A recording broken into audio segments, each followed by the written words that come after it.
Sinister Street by Compton Mackenzie. Book 1. The Prison House.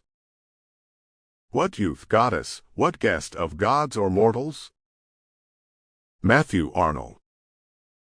Slow on your dials the shadows creep, so many hours for food and sleep, so many hours till study tire, so many hours for heart's desire. Robert Bridges.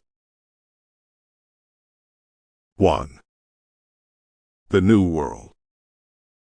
From a world of daisies as big as moons and of mountainous green hillocks, Michael Fane came by some unrealized method of transport to the thin red house that as yet for his mind could not claim an individual existence amid the uniformity of a long line of fellows.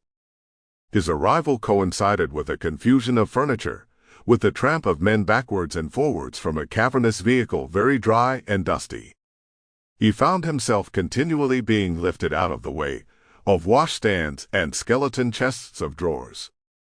He was invited to sit down and keep quiet, and almost in the same breath to walk about and avoid hindrance.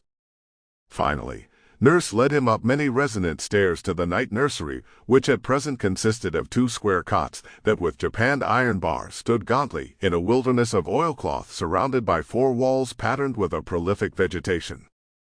Michael was dumped down upon a gray pillow and invited to see how well his sister Stella was behaving. Nurse's observation was true enough. Stella was rosily asleep in an undulation of blankets, and Michael, threatened by many whispers and bony finger shakes, was not at all inclined to wake her up.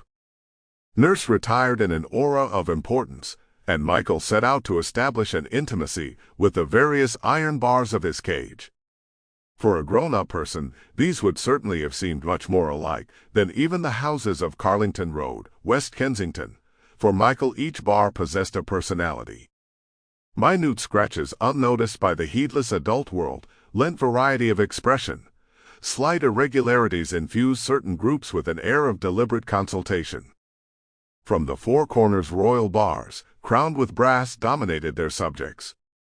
Passions, intrigues, rumors, ambitions, revenges were perceived by Michael to be seething below the rigid exterior of these iron bars.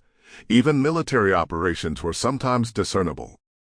This cot was guarded by a romantic population, with 1 or 2 of whose units Michael could willingly have dispensed. One bar in particular, set very much askew, seemed sly and malignant. Michael disliked being looked at by anybody or anything, and this bar had a persistent inquisitiveness which already worried him. Why does he look at me? Sample complete. Ready to continue?